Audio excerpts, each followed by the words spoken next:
Hello friends, Sanskrit for education की class में आपका फिर से स्वागत है। संस्कृत साहित्य की श्रृंखला में आगे चलते हुए हमने संस्कृत साहित्य के महत्वपूर्ण महाकाव्य, गद्य काव्य, प्रमुख नाटक और उनके नाटककार आदि के विषय में देखा। आज उसी श्रृंखला में आगे चलते हुए हम लोग अपनी संस्कृत साहित्य के खंड काव्य या गीति काव्य के बारे में देखेंगे कि यह क्या होता है और परीक्षा में कौन कौन से गीति काव्य पुस्तकें और लेखक महत्वपूर्ण हैं, उनके बारे में हम लोग आज पढ़ेंगे। आइए आगे चलते हैं। सबसे पहले देखते हैं गीति काव्य क्या होता है। थोड़ा सा परिचय।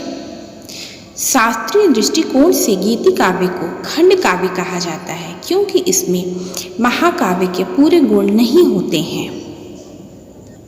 हमारे संस्कृत साहित्य यानी लौकिक साहित्य में कालिदास से गीति काव्य का प्रारंभ माना जाता है।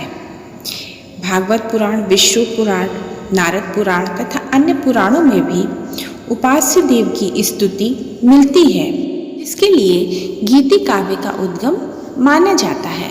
गीति काव्य को मुख्यतः दो भेदों में बांटा जा सकता है, एक श्रृंगारिक और दूसरा है धार्मिक या नैतिक गीति काव्य। खंड काव्य विषय प्रधान होता है जबकि गीति काव्य विषय प्रधान होता है। गीति काव्य में व्यक्ति की भावना और मानसिक अवस्था का, सुख दुख का कविता या गाने के माध्यम से उसको व्यक्त किया जाता है, प्रकट किया जाता है। आगे चलते हैं। जैसा कि हम लोग जानते हैं गीति काव्य का प्रारंभ कालिदास से माना जाता है, तो कालिदास के दो प्रमुख गीति काव्य हैं। एक तो है ऋतुसंहार और दूसरा है मेघदूत। आगे चलते हैं। उसके बाद शतक त्रयी के रचयिता भर्तृहरि को देखते हैं। इनकी 3 रचनाएं हैं, नीति शतक, श्रृंगार शतक और वैराग्य शतक। अमरुक की रचना है अमरु शतक। जयदेव की रचना है गीत गोविंदम काव्य।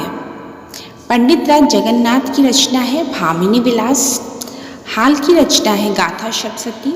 बिल्हड़ की रचना है चौर पंचाशिका और गोवर्धनाचार्य की रचना है आर्य सप्तशती। ये तो थोड़े से इम्पोर्टेंट गीति काव्य है, वैसे तो और बहुत सारे हैं, मुझे जो लगता है इतने इम्पोर्टेंट हैं और बाकी आप देख सकते हैं।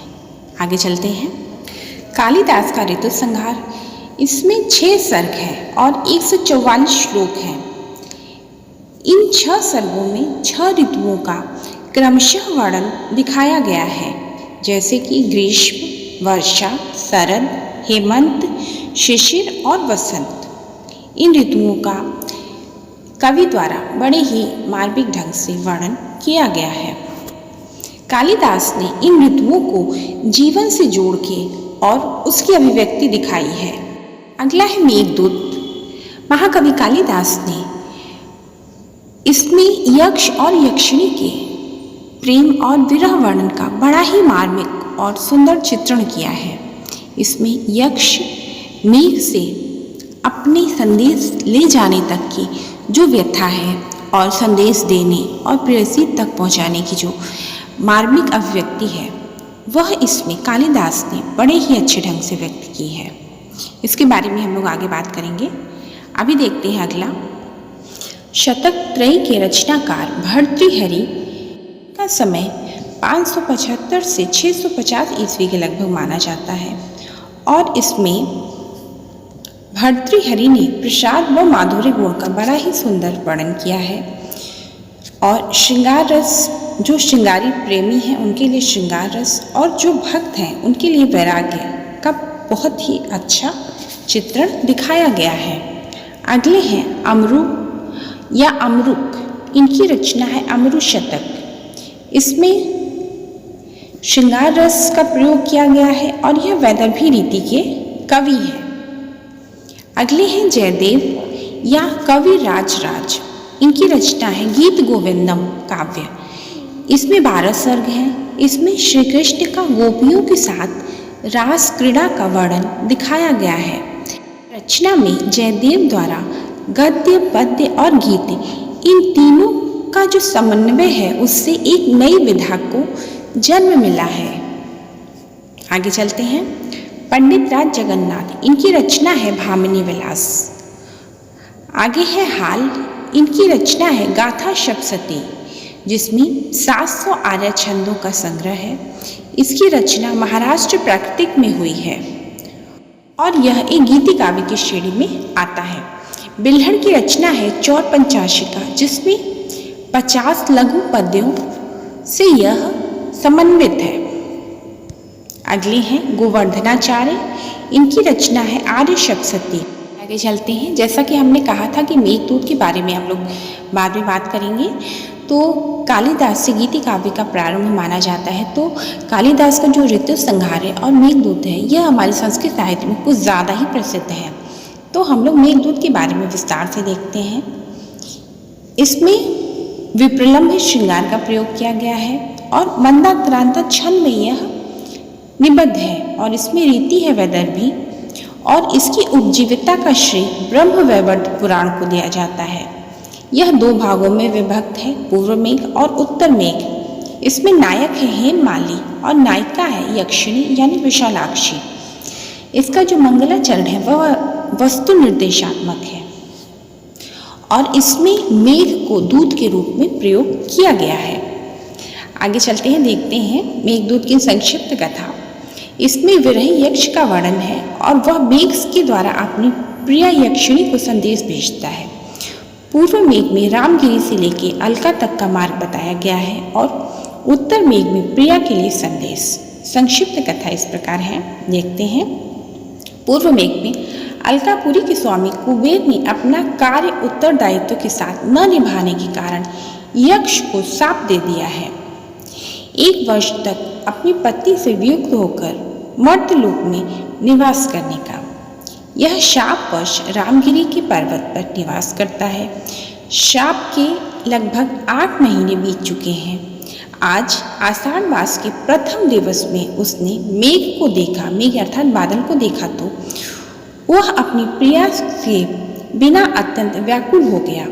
अतः वह विचार किए बिना ही बादल को उसका संदेश ले जाने योग्य है या नहीं, वह उससे प्रिया की नगरी अलका तक का मार्ग बताता है और कहता है कि कुछ विशिष्ट स्थानों पर थोड़ा विश्राम कर अलका तक जाना है। ये विशेष स्थान कौन से हैं?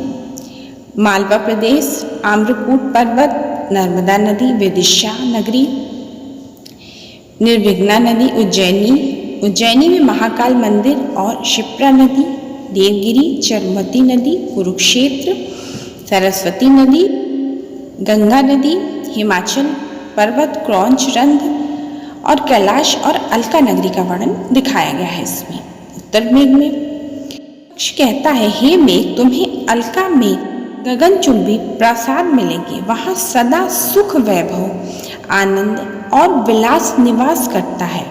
वहाँ कुबेर का प्रासाद है। उसके उत्तर में मेरा घर है। वहाँ मेरी विरहिणी प्रियतमा को देखोगे। वह शोक से खिन्न, मलिन, उदास, कृशगात्र तुषारपात के समान म्लान पद्मिनी के तुल्य दिखाई पड़ेगी। उससे मेरा संदेश कहना कि तुम खिन्न न हो। वियोग के शेष 4 मास धैर्य से बिताना। सुख के दिन शीघ्र आने वाले हैं। मैं भी किसी प्रकार दुख के दिन काट रहा हूँ। दुख सुख का चक्र बदलता रहता है। वियोग के दिन हमेशा नहीं रहते हैं और सुख के दिन भी हमेशा नहीं रहते हैं। तो यह समय है और बीत जाएगा। हमारा मिलन बहुत जल्दी होगा। तुम उदास न होना। इस तरह से यक्ष अपनी यक्षिणी को मेघ के द्वारा संदेश भेजने का प्रयत्न करता है। इसी को कालिदास ने बड़े ही सुंदर ढंग से अपनी मेघदूतम नामक गीति काव्य की रचना में अभिव्यक्त किया है। अगर आपको ये वीडियो अच्छा लगा हो तो प्लीज़ लाइक करें, शेयर करें और सब्सक्राइब करें। Thank you.